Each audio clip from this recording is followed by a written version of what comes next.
వక్రతుండ మహాకాయ సూర్యకోటి సమప్రభా నిర్విఘ్నం కురు మే దేవా సర్వకార్యేషు సర్వదా.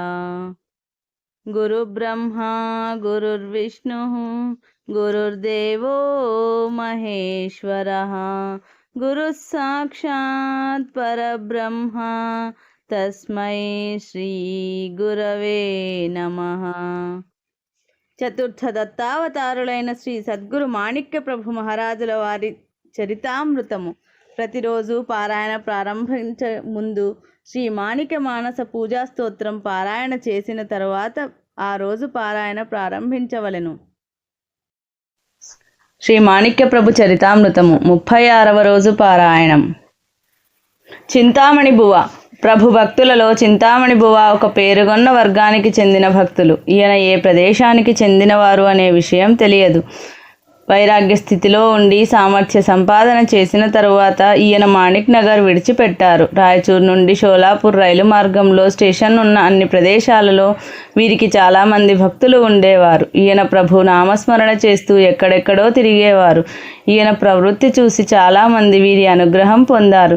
వీరు ఎక్కడివారో వీరికి సంబంధించిన విషయాలు ఏవీ ఎవరికీ తెలియలేదు. ప్రభు సమాధి తరువాత ఈయన కొంతకాలం మాణిక్ నగర్కు వచ్చి ఉన్నారు. అప్పుడు అద్దం, ముంత మరియు పొగ త్రాగే చిన్న గొట్టం ఎప్పుడూ ఈయన వద్ద ఉండేవి. కానీ కోపం వస్తే ఆ మూడు వస్తువులను క్షణంలో ధ్వంసం చేసేవారు.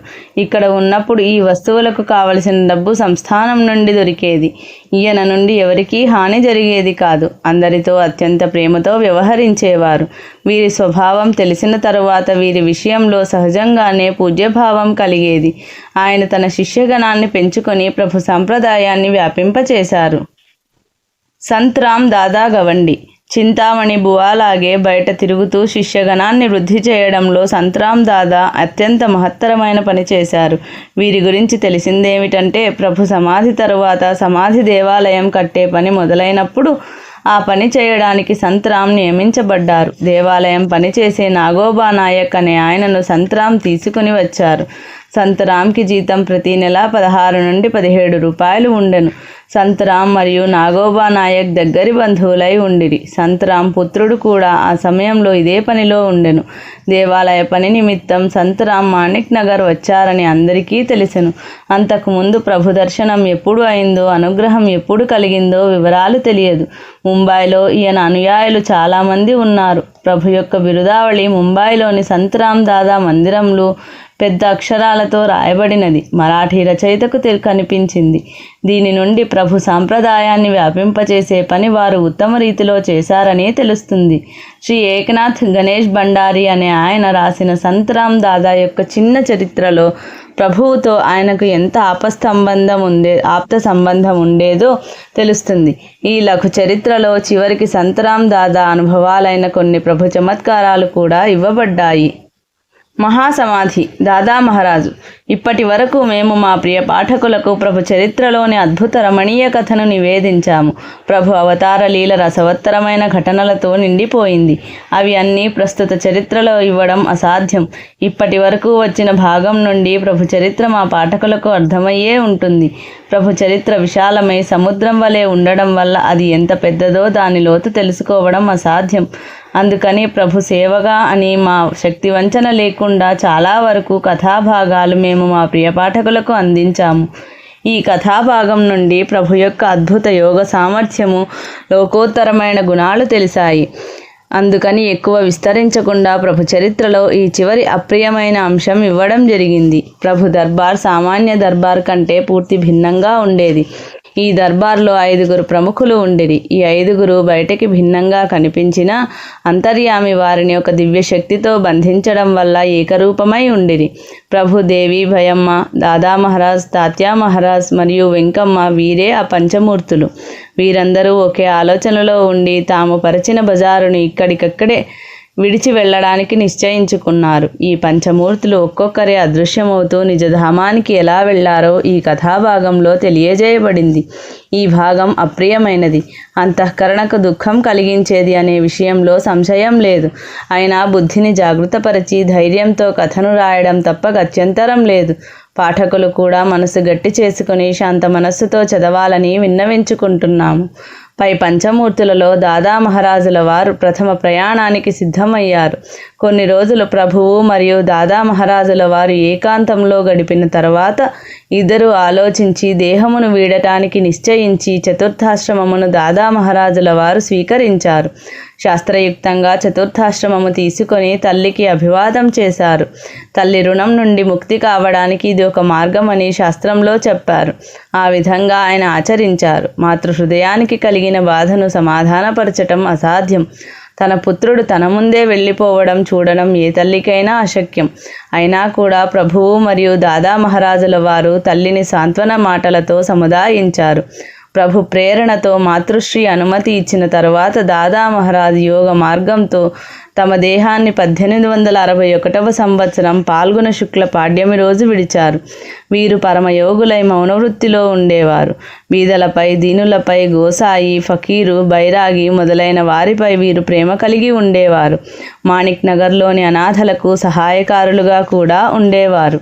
ఆజ్ఞ ప్రకారం నడుచుకుంటూ సోదరులతో ప్రియమైన సోదరునిగా ఉండేవారు.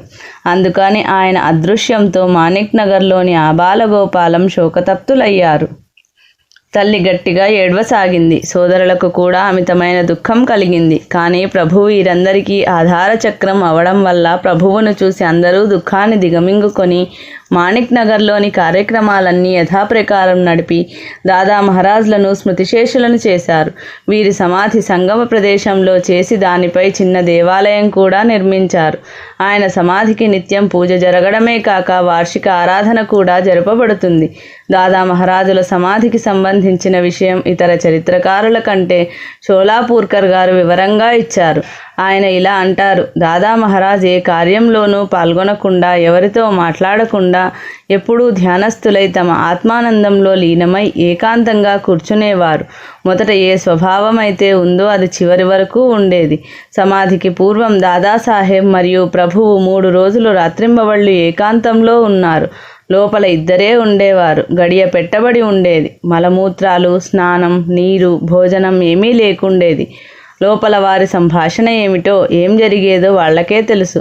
4వ రోజు బయటకు వచ్చిన తర్వాత ప్రభు దాదా మహారాజ్ యొక్క సమాధి ఏర్పాట్లు చేయసాగారు. సంగమములో స్థలం తయారు చేశారు. ఏ రోజైతే సమాధి అవుతారో ఆ రోజు పూజ, అర్చన, నైవేద్యం, ప్రసాదం మొదలైన విధులు తొందరగా ముగించవలసిందిగా ఆజ్ఞాపించారు. దాదాసాహెబ్ యొక్క సమాధి అయ్యే సమయం దగ్గర పడినప్పుడు ప్రభు అమ్మకు మరియు తాత్యాసాహెబ్కు తెలియజేశారు. అప్పుడు మాతృశ్రీకి చాలా బాధ అనిపించింది. అది చూసి దాదాసాహెబ్ మాతృశ్రీని తన వద్ద కొంత సమయం ఏకాంతంలో కూర్చోపెట్టుకొని సమాధానపరిచారు. ప్రభువు కూడా మాతృశ్రీ మరియు తాత్యాసాహెబ్ను సమాధానపరిచి భ్రాంతి నుండి దూరం చేశారు.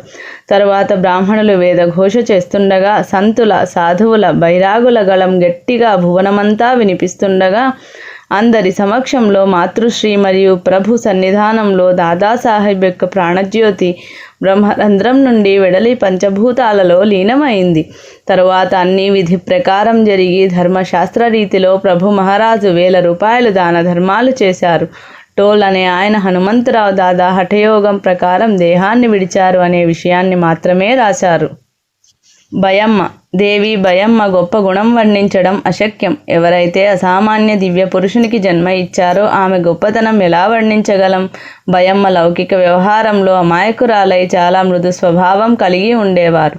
తాత్యా మహారాజ్పై భయమ్మకు చాలా ప్రేమ ఉండేది. ఆయన 2 పుత్రులపై మరియు పెద్ద కుమార్తెపై భయమ్మకు అనిర్వచనీయమైన ప్రేమ ఉండి కోడలైన విఠాబాయి అమ్మను కూడా కూతురిలా చూసుకొని కుటుంబ సభ్యుల ప్రేమను సంపాదించారు. తాత్యా మహారాజ్ అందరి వలె ద్రవ్య సంపాదన చేయాలని భయమ్మకు అనిపించేది. ప్రభువుకు నిత్యం 1000 రూపాయలు వచ్చేవి. అలాగే బంగారు నగలు కూడా వచ్చేవి.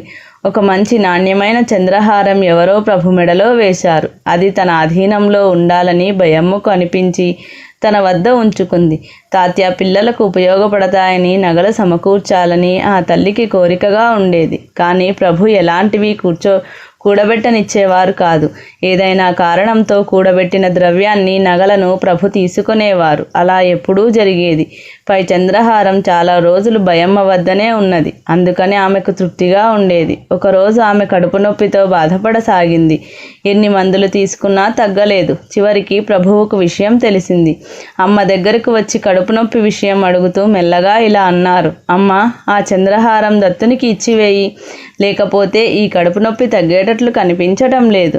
అప్పుడు భయమ్మ, తీసుకో బాబా, తాత్యా పిల్లల కోసం తీసి పెట్టాను, నేను తీసుకొని ఏం చేస్తాను అంటూ చంద్రహారాన్ని ప్రభువుకు ఇవ్వగానే కడుపు నొప్పి తగ్గింది. ప్రభువుపై అమ్మకు అనిర్వచనీయమైన ప్రేమ ఉండేది. వారి కోసం ఫలహారం నిత్యం తయారు చేసేది. అది చాలా ప్రేమతో తినేవారు. 2 పుత్రుల కీర్తిని ప్రత్యక్షంగా చూసిన ఆ తల్లి ధన్యురాలైంది. ప్రభు దర్శనం కోసం వచ్చిన భక్త సమూహం అమ్మకు పూజ్యభావంతో నమస్కారం చేయకుండా వెళ్ళేవారు కాదు. ఈ విధంగా అమ్మ ప్రేమతో ఆనందదాయక వాతావరణంలో చాలా కాలం గడిచిన తరువాత అవతార సమాప్తి సమయం దగ్గర పడింది. అప్పుడు కొన్ని కారణాల వల్ల అమ్మ ఆరోగ్యంలో కూడా తేడా కనిపించింది. ప్రభు రాత్రింబవళ్ళ అమ్మ దగ్గర కూర్చొని సమాధానపరిచారు. అమ్మ మాయామోహాన్ని పక్కకు పెట్టి ముందు జరిగే సంఘటనను ఎదుర్కోవడానికి సిద్ధమయ్యారు. ప్రభు సమక్షంలో శాంతంగా దేహాన్ని విడిచి ఇహలోక యాత్ర పూర్తి చేశారు. ఈ తల్లి వంటి భాగ్యం కోట్ల మంది స్త్రీలలో ఒక్కరికే లభిస్తుంది. అమ్మ యొక్క చితాసమాధి సంగమంలో ఉంది. ఆ సమయంలో ధర్మశాస్త్ర ప్రకారం ప్రభు గుండు చేయించుకున్నారు. కానీ ఈ విషయం ఎంతోమంది ముస్లింలకు నచ్చలేదు. ప్రభు సర్వశ్రేష్ఠులైన బ్రాహ్మణులు గడ్డం తీయించారని వాళ్లకు కోపం వచ్చింది. కానీ ప్రభు సామర్థ్యం వల్ల ఏ గొడవ జరగలేదని కొందరు చరిత్రకారులు రాశారు. వెంకమ్మ సమాధి తరువాత 1 సంవత్సరం లోపలే అమ్మ నిర్యాణం కూడా జరిగింది. ఉత్తర క్రియలు తాత్యా మహారాజులచే చేయించి ప్రభు వేల రూపాయలు దాన ధర్మాలు చేశారు. ఇది శ్రీ మాణిక్య ప్రభు చరితామృతము 36వ రోజు పారాయణం సంపూర్ణం. మంగళాచరణము. శ్రీ మాణిక్య బిరుదావళి. శ్రీ భక్త కార్యకల్పద్రుమ గురు సార్వభౌమ శ్రీమద్రాజాదిరాజ యోగి మహారాజ త్రిభువనానంద అద్వైత అభేద నిరంజన నిర్గుణ నిరాలంబ పరిపూర్ణ సదోదిత సకలమత స్థాపిత శ్రీ సద్గురు మాణిక్య ప్రభు మహారాజ్ కీ జై.